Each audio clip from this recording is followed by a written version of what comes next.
This is Jeff Friend, and we're here with a couple of the founders of 31 Bits, and it's 31bits.com. And go ahead and introduce yourself and give us your Twitter handles. I am Alli, and my Twitter is Alli Swansonite. I'm Jessie, and my Twitter is Jessie Simonson. Awesome. Okay, so 31 Bits. First of all, well, let's first talk about what the organization's all about. All right.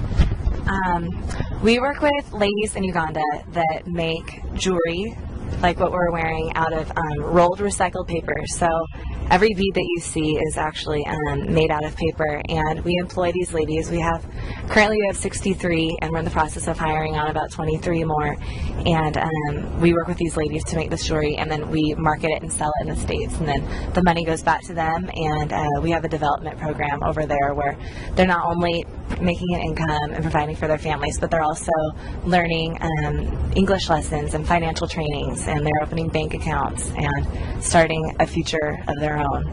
And so you're helping them be self-sustained. Exactly. Yeah, it's empowerment for them. It's not just free aid. It's teaching them a skill and giving them sustainability with that. Perfect. I think one really important thing to mention is the organization's 2 years old. Is that right? And you started with only 6 ladies over there, and now you've grown over 10 times that in 2 years. Yeah. Right? It's been madness. It's been exciting. That's awesome. Okay, well, tell us how it originated. What sparked the idea? Actually, first, why is it 31 Bits?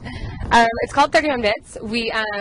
The number 31 comes from Proverbs 31 that talks about women providing sustainability for their household, and bits is for bits of paper, since that's what's made out of. And then how we started, was that the question? Yeah, what sparked the whole idea to make it into this organization that you started? Yeah, there's 5 of us founders, and we all met in college. Some of us were social science degrees, and kind of all had an interest in this kind of work, but really no idea if there would be a future in something like that. But one of the girls went to Uganda a few years ago, met women that make the jewelry. They were already making this jewelry out of paper, and just loved it. And so she brought it home and realized these women needed a way to make money, and this was really cool jewelry. And so she brought it home, and we all loved it. And so a few of the girls, Alli was in that group, a few of the girls went back to Uganda 2.5 years ago and just selected those first 6 women that we'd start working with. And again, we knew we were committed to those 6 ladies to start with, but didn't really know what it would turn into. We just knew that there were 6 ladies that were making a great product that we could sell, so let's go for it. And so as we started selling it, there was such an instant latch on from people here. Everyone just wanted more of it. They wanted to know how they could get it. They wanted to see more designs, and we started working with some different companies that really made it possible for us to expand. So we went from 6 ladies to 15 to 23, and now we have 63 and are continuing to grow. So exciting. That's awesome. And the jewelry, and we'll get some close-ups a little bit later, and this jewelry is actually really cool, and it's made from bits of paper, and it's recycled paper, so it's even better. Yeah, it's all recycled paper, and the really cool thing about what we've been doing is exploring the other different materials that we can get in Uganda. So we've started incorporating leather and fabric and different things like that, all that can support the local market there. So not only are we able to buy recycled paper from the local market, but we're able to expand into different materials that can continue growing the local economy in Uganda. That's great. And so, in any organization, actually, first of all, let's talk about being a for-profit versus a non-profit. And you guys are a for-profit, socially conscious company. So I'm sure you dealt with, do we go non-profit or do we go for-profit? Exactly, yeah. About how you decide.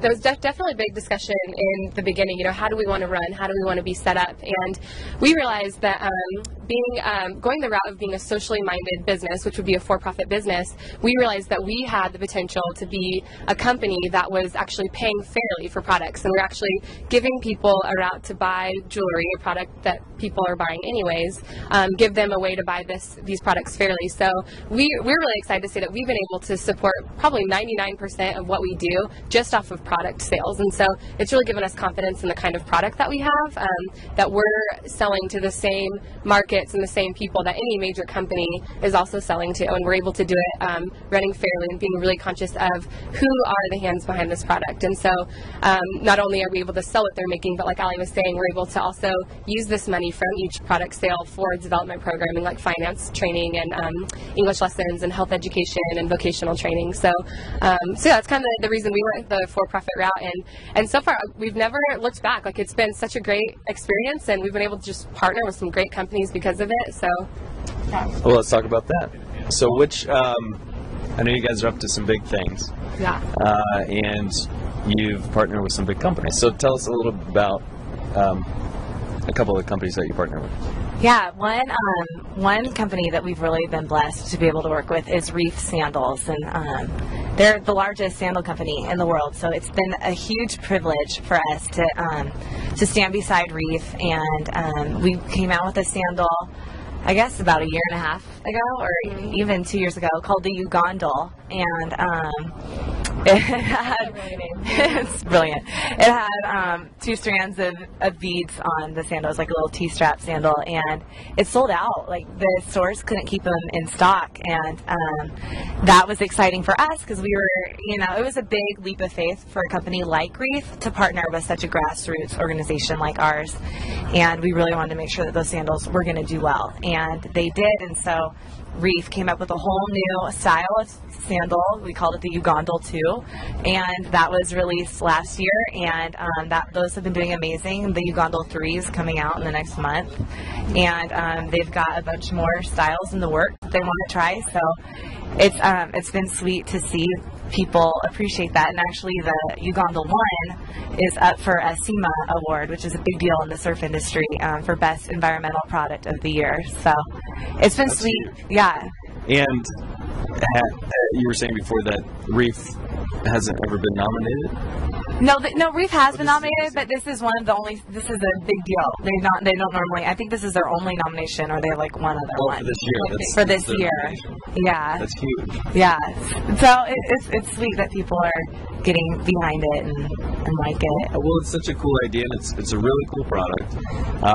One of the things that you have been able to do, or your 31 Bits, is that I think we were talking about before, a lot of nonprofits fall short, is as far as the style, everything, bringing that culture in with this culture and actually doing a good job of mixing the two, creating products that people here would wear.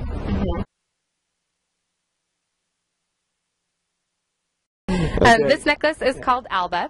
It's one of our best-selling necklaces from our winter line this last winter. It is all made out of recycled paper. It's 2 strands, and some of these colorful beads on it are really cool because they're actually made out of posters and ads from probably different products. And so we were able to get this paper from a local market in Uganda, and our ladies rolled it into this necklace. So it's kind of a fun one. And then this necklace is called Roby. It's actually a brand new one that we're releasing in our spring line. It comes in 4 colors, but this particular one is navy blue, and it's just a really fun necklace. It lays really nicely because the beads get smaller at the top, so it's one of our kind of an improved design from past ones, and we've been wearing it around and we really love it.